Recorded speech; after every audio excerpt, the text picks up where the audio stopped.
Hey guys, how are you? Magic in the basement back here. Today I wanted to do an opening, but I still don't have the stuff in the mail. So I messaged the seller, trying to find out what's going on with the package. First off, and second off, I decided I'll do a little bit of a how-to video. I've been saying I will do stuff on the legend rule and stuff like that. So I figured, why not now? All right. Speaking of the legend rule, let's go into the legend rule. This is a legendary creature. You see?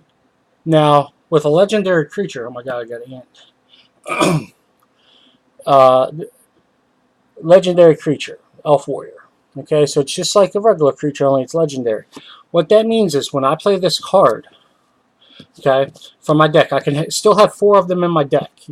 But when I play it, I have to keep in mind that it's a legend. So that can mean a couple of things. One, like how to get glare off. One being that if you have a legend out and you go to play another one of the same type, the same guy, one of them has to die.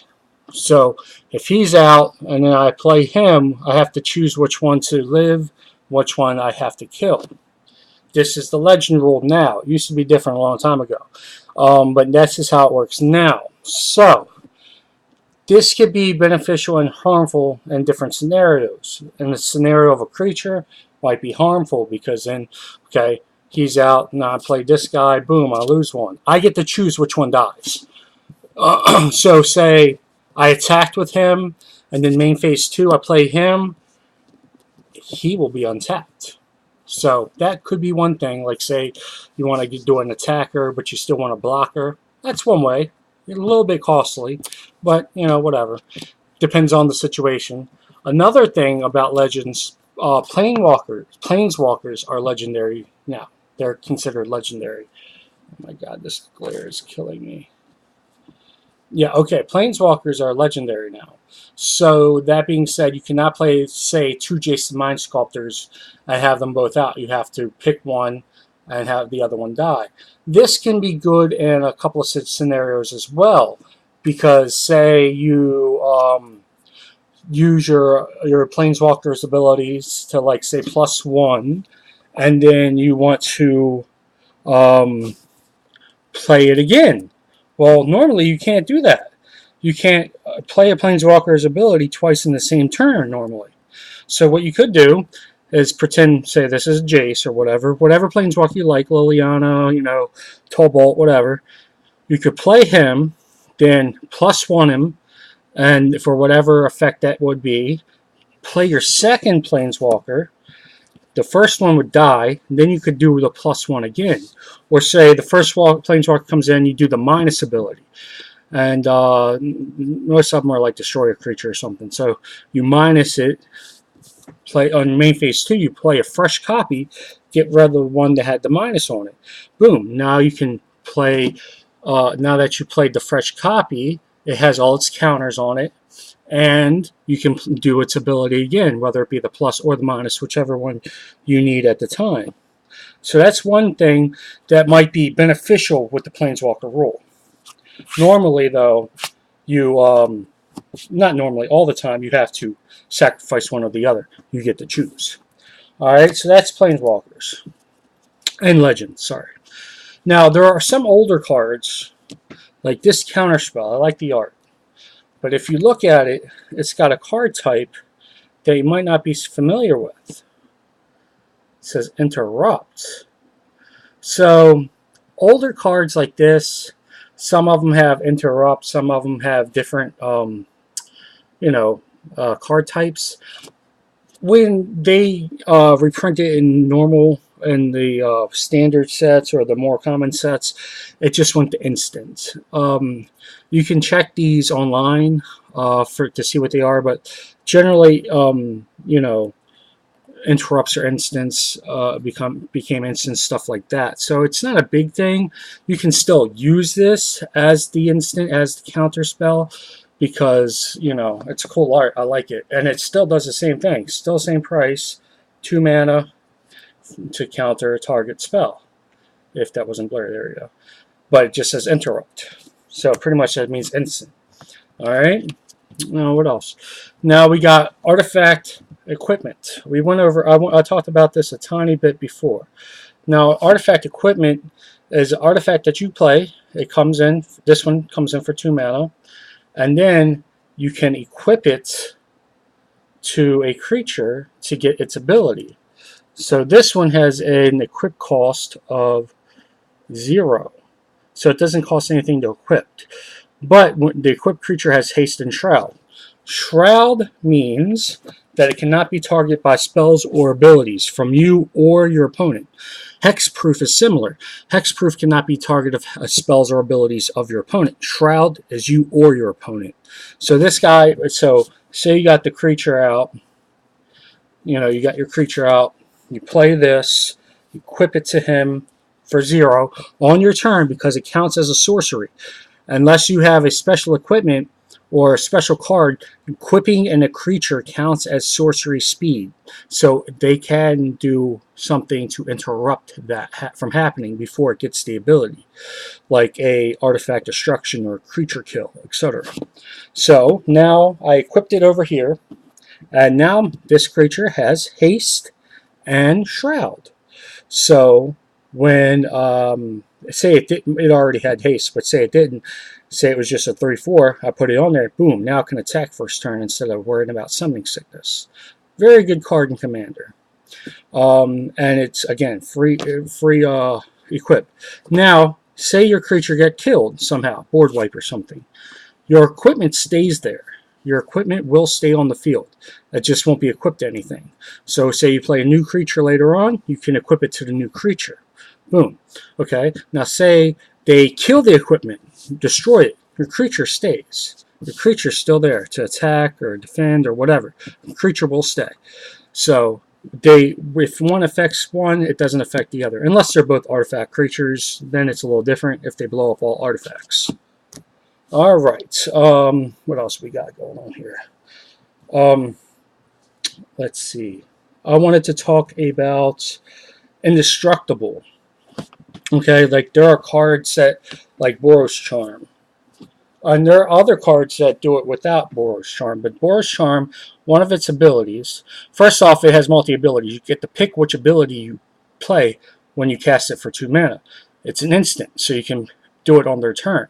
So this says, deal 4 damage to target player, permanent you control gain indestructible until end of turn, or target creature gains double strike until end of turn. So indestructible means, if I have a creature and they have a kill spell or a board wipe or something, and it says destroy all creatures, destroy target creature, etc. What I can do is play this Boros Charm, for example, and make that creature, or all my creatures for that turn, indestructible. That means that even if there's a board wipe that happens, my creature will stay. That so say they Day of Judgment destroys all creature, or Fumigate destroys all creatures, blah blah blah. You could play this, make all your creatures indestructible. Now some creatures have been indestructible on their own and don't need a different card to be played. In that case, they would not die either. Indestructible creatures do not die to things that say destroy. They do not die to combat damage either. So if you're blocking with an indestructible creature, it will not die even if it takes lethal damage. So say you're blocking a 6/6 with a 1/1, that 1/1 normally dies. If it's indestructible, it will block and stay alive. Now you might be wondering, how do you get rid of indestructible creatures? Well, there are things that can bounce them. There are things that can say they lose indestructible. Or you can put -1/-1 counters on it. Like this, for example, says all creatures get -3/-3 until end of turn. Now, if you have a 3/3 indestructible creature, it now becomes a 0/0. And whenever a creature has 0 toughness, it dies, indestructible or not. So if your creature becomes a 0/0 until end of turn, well, the end of turn, well, it doesn't matter unless it's bigger than that. But once it hits a 0 toughness, it dies. So if you're blocking something that says Wither, it deals its damage in -1/-1 tokens, and then it can kill an indestructible creature. If you're fighting something with Infect that also deals its damage as -1/-1 counters, it can kill an indestructible creature. Also, Sacrifice. if you play something like this, target player sacrifices a creature, and it's 2 mana in, sorcery. So if I play this on my turn, and they only have the one creature out and it's indestructible, and I play this, they still have to sacrifice it. Sacrifice still will make that indestructible creature dead, if that's their only creature, of course. Alright, so that's sacrificing, how sacrifice works. Sacrifice means that each player or the target has to sacrifice a creature. It doesn't necessarily destroy them in the terms of destruction as in an indestructible creature, but it kills it anyway. It's a kill spell. So you can kill an indestructible creature or an untargetable creature with a card that says sacrifice. So if they have a creature that has Shroud on it or Hexproof on it, and it's their only creature, and you play something like this, make them sacrifice a creature, and it's their only one, they still have to sacrifice that creature, no matter its abilities. Alright, and then you have regular artifacts. Regular artifacts like this, you pay their mana, and then they come in and they do their ability. They stay there for the entirety of the game unless they're destroyed. Simple. It's not an equip. It doesn't go anywhere. Some have activated abilities, etc. But, you know, an artifact just comes into play. It's a permanent, and it stays there unless it's destroyed. Alright, now there is one other thing I wanted to talk about. Sagas. Let me go get a saga for you really quick. Okay, I'm back, and I got a saga. Sagas are new to Dominaria. They're spells that are permanents that come into play. This one has 3 mana cost, and as you can see, it says, as a saga enters the battlefield and after each draw step, add a lore counter to it, sacrifice it after the 3rd. So what that means is, once I play this for 3 mana, I get a 2/2 white knight token with vigilance. Okay, so on my next turn, I get another one because it's number 1 and number 2. They have the same effect. On my 3rd turn, I give all my knights +2/+2 until end of turn, and then I sacrifice this. So, pretty self-explanatory. But I do want to explain something more about these cards. After the 3rd ability happens, so after I get the +2/+1 on my knights, I sacrifice it. But in between that, I can do something to the permanent. For example, I could bounce it back to my hand. If you have something like a bounce spell, like this one, that says, return target non-land permanent to its owner's hand. I know it's blurry. Let's see.